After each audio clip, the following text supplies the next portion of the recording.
Hi guys, this is Alea Jen and welcome back to my YouTube channel. So for today's video, magkano nga ba ang processing fee ng domestic helper dito sa Hong Kong as a first timer? Ayan, so yung PIOS is ikaw yung gagawa nun. Sa ano mo lang yan gagawin sa cellphone mo, i-search mo lang how to make kiosk and e-registration also. So ipapaprint mo lang and yung print is 20 pesos. So 40 yun. And then certificate of employment.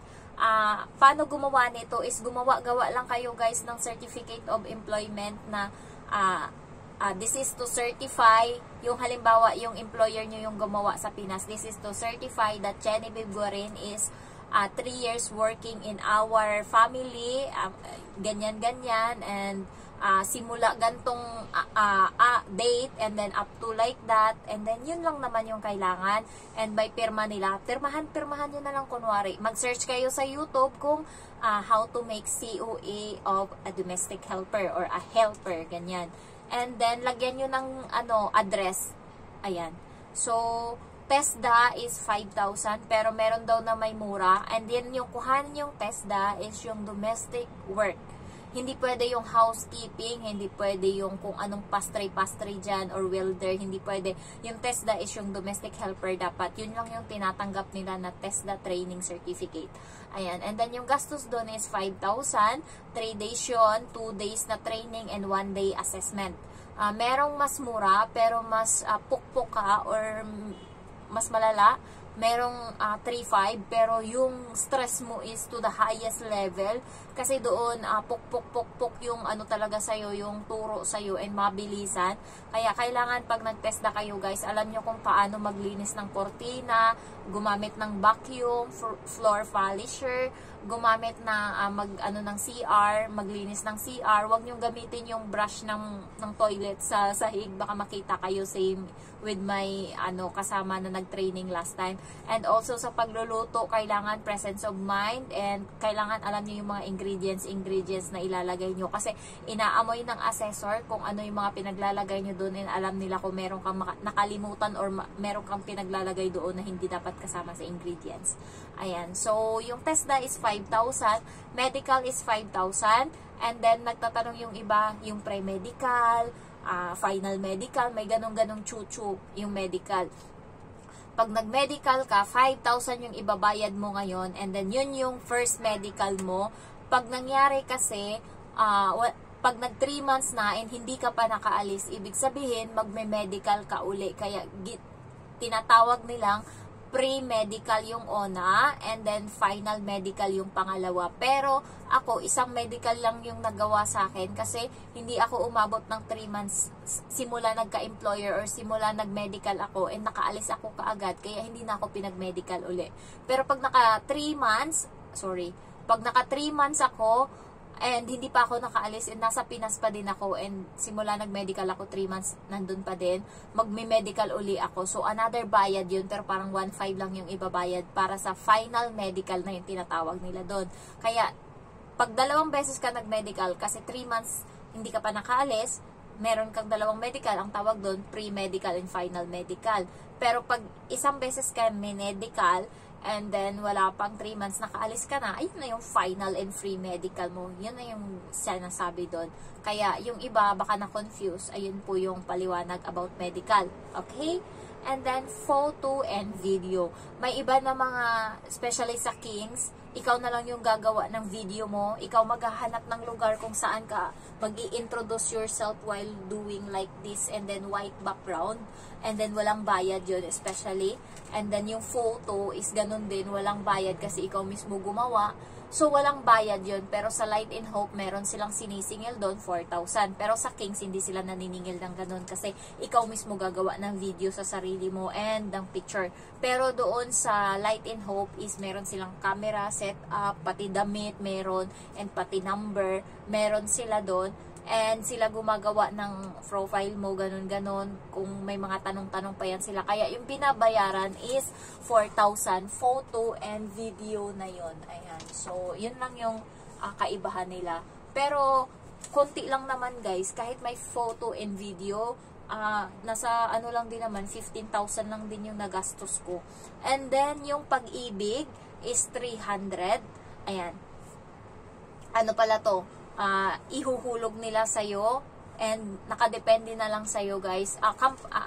Agency yung maghuhulog nito or magpa-process nito. Basta ibigay mo lang sa kanila yung pag-ibig number mo. Kaya kailangan meron kang pag-ibig number. Ayan. So, 300 and yung agency yung maghuhulog nito sa pag-ibig number mo. And pag nandito ka na sa abroad, nakadepende na sa'yo kung huhulugan mo pa or hindi yung pag-ibig mo. Ayan. And then yellow card. Pero ngayon daw wala ng yellow card. Pero dati kailangan kasi COVID pa. Medyo harsh pa yung COVID noon. 370 yung singil doon sa yellow card. And hanggang ngayon nandyan yung yellow card. Wala namang kwenta. And then NBI is 140 pesos. Ayan. Mag-ano kayo, appointment kayo dyan. Mag-ano lang kayo sa cellphone nyo kung paano mag-ano ng NBI. And mabilis lang yon. And then 2x2 picture with white background. 80 pesos yun sa, saan ko ba yun inano? Tronix ba ako? Parang Tronix ata ako. Ayan. So doon ako nagpunta. Pero may isa pang ano na maganda. Nakalimutan ko. Great Image guys. Maganda. Pero mahal. Ayan. 1.5 yung 1.5 naman yun. Ano naman yung akin? Whole body, dalawa. And then isang 2x2 picture. Kaya 1.5 yung nabayaran ko. And then, ang total nun is nasa 15,000. 15. Ayan. Hindi kasama yung pagkain ko. Yung pamasahe, hindi kasama. And yung PT is 250 pala. So, i-add nyo yun. So, magto-total siya ng 15,000 mahigit. PT, and then, nung nakaraan, nag-ano kami ng, ano ba yung isa? PT lang ba yun? Ayan, PT lang yung pinagawa sa amin. And then, sa medical guys, yung tip dyan para maging fit to work daw is uminom ka ng fresh milk. Pero nakadepende. Basta inom ka lang madaming tubig. Pag alam mong magme-medical ka, damihan mo ng tubig para yung ihi mo is malinaw. Kasi doon sila nag-aano. Lalo pag nagkakape-kape ka, makikita yan doon. And then, lalo pag walang alam yung imi-medical nila. Kasi sa medical, namimera sila minsan. Merong mga hindi ka fit to work, kaya kailangan mo ng ganito, kaya kailangan mo ng ganyan. Especially sa ngipin. Doon nasira yung ngipin ko, nakakainis. Ayan. Kompleto tong ngipin ko hanggang ngayon. Pero meron akong pinastahan dito. Dati pa, sa gilid. And then, kumain ako ng lechon kawali. So, nabitak yung pasta. Punyemas talaga. And then, nakita doon sa medical na merong bitak. So, gusto niya tanggalin. Sabi niya, ilan daw yung ipapasta sa akin? 3 daw. Sabi ko, wala akong pera. So, pinagsapalaran ko na lang tong isa para mag-fit to work ako. Sabi ko, itong isa na lang ipaano. Kasi nga, nabasag yung pasta ko. So, sabi ko, ilagyan ng pasta. Ang pasta nila sobrang pangit. Nakakabisit. Ayan. So, nakakainis talaga. Oh my gosh. Alam mo ba ginawa niya? Binutas niya ng binutas yung ngipin ko. Kaya malaki yung butas ng ngipin ko ngayon. And then, yung pasta na nilagay niya, parang pinasok niya lang doon. Hindi niya ininit. Diba iniinit yan para magdikit? Ininit niya konti. Pero guys, pag uwi ko, natanggal agad. Hindi siya dikit na dikit yung pasta na ginawa niya. And then, ang worst dun is binutas niya ng malaki yung ngipin ko. Hindi naman butas yung ngipin ko sa gilid. Ayan. Binutasan niya. Kaya nga may butas yung ngipin ko. Kasi natanggal yung pasta na nilagay-lagay niya doon. Dapat hindi niya nalang binutasan eh. Ayan. So, ayun lang naman. Buo pa naman sana tong ngipin ko. Ayan. So, ayun yung kaya ayoko magpapasta-pasta na dyan sa punyemas na yan. Pag sa medical guys, huwag kayong magtiwala kahit sa salamin nila. Putyo-putyo lang. Ewan ko anong ginagawa nila dyan. So, 700 yung salamin. Ewan ko ngayon, baka mahal na salamin nila. So, sabi sa akin, magpasalamin daw ako kasi malabo daw yung mata ko. Sabi ko, meron na akong salamin, nakalimutan ko lang dalhin. And then, sabi niya, sige, balikan mo na lang. Sabi niya ganun. Tapos, nung palabas na ako, nagsasalita siya. Alam na nga magme-medical, hindi pa nagdadala ng salamin, sabing ganun. So, hindi din naman sila makapilit sa'yo. Yung ngipin tsaka yung salamin, hindi sila makapilit sa'yo pag ayaw mo magpasalamin or ayaw mo magpapasta. Wala silang dyan. Wala silang sa'yo. Wala silang say sa'yo. Basta sabihin mo wala kang pera, makakalusot ka dyan. Sabihin mo na lang na balikan ko na lang bukas. Tapos, pagdating mo doon sa counter, sabihin mo, ma'am, hindi ko na kompleto kasi walang ngipin, ganyan. Sabihin ng counter sa'yo ng medical, okay na yan, antayin mo na lang yung result sa agency mo. So, ganun lang guys, sabihin na lang, balikan nyo bukas or wala akong pera. Wala silang magagawa, hindi kanila mapipilit. And then yung physical, ay mentally na test nila dyan. Meron silang mentally chuchu dyan na pag-aanuhin kayo, pag-i-examine kayo about sa mental health nyo, meron dyan nakalagay na kapag ba nagkamali yung ibang tao, and then pagtatawanan mo, yung mga sitwasyon, pinapaikot-ikot ka nila para malaman nila kung healthy ba yung utak mo, kung meron kang saltik, ganun. So, merong isa doon, hindi ata inintindi, hindi binasa yung kung ano yung exam doon, and puro na lang answer niya, tama, mali, check, or X. Ang nangyari is, yung score niya, below sa dapat na standard na para mentally healthy yung utak mo. Kaya ang nangyari, pinaulit siya ulit, pina-counseling siya, baka may mali doon sa mental health niya.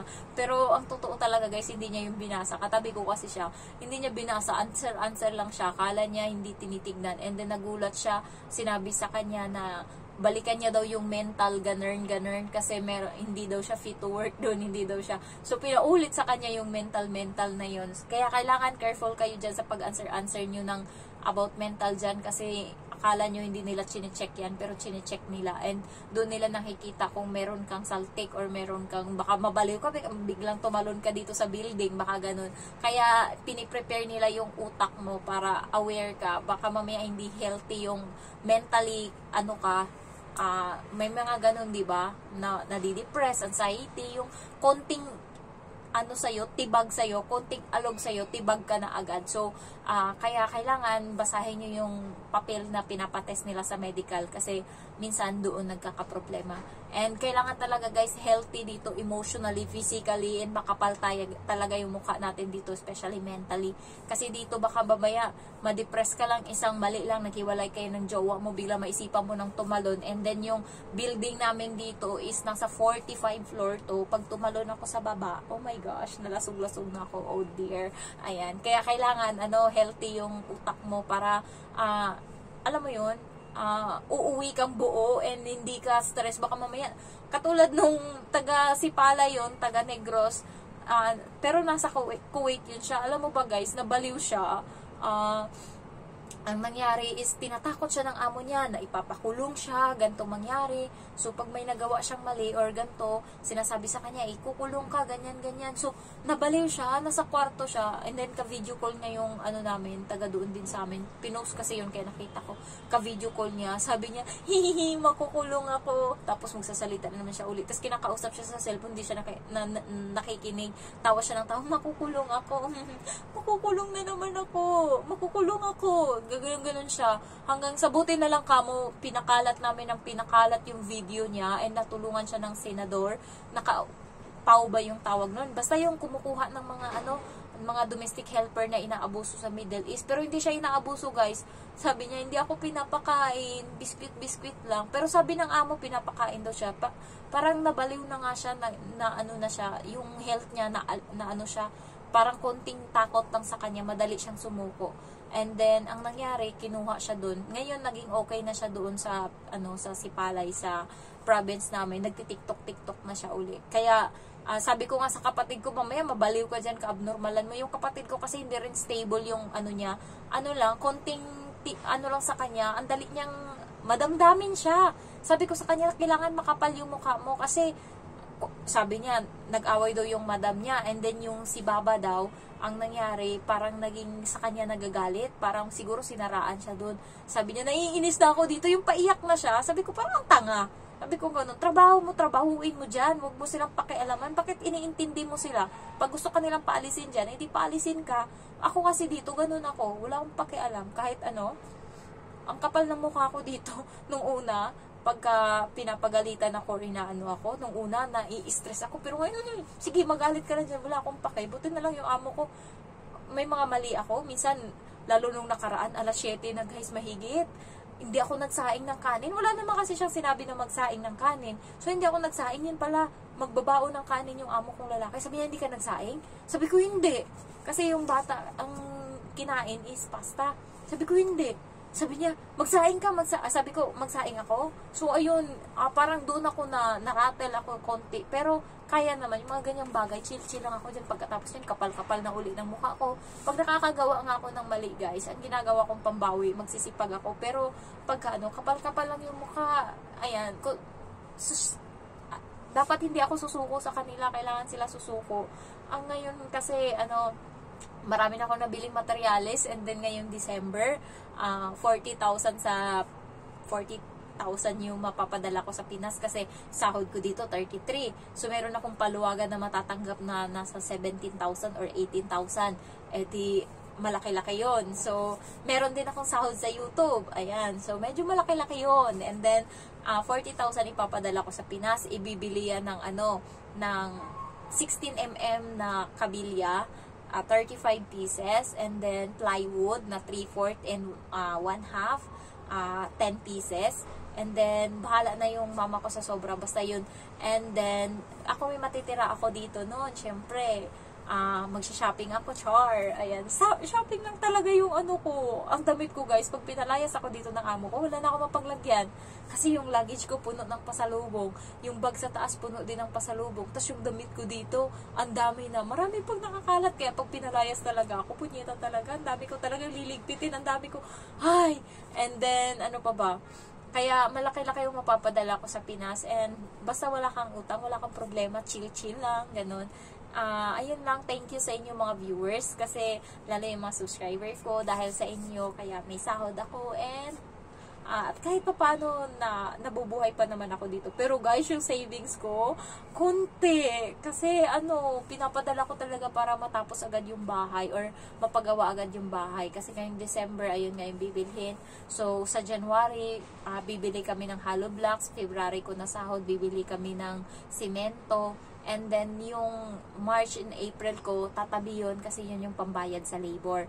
And then, yung May, halimbawa, is yun yung pambili ng, bubong. And yung kapatid ko sa Kuwait, tutulungan niya din ako, magbibigay din daw siya ng 15,000. So, baka siguro bago ako matapos ng isang taon dito, is tapos na yung bahay.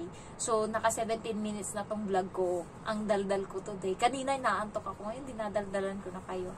So, nakakain kasi ako nung yung gummy bear. Baka dahil dun. Ayan. So, if you're new to my channel, don't forget to like, to comment, and then to subscribe. Thank you so much for watching. Bye-bye.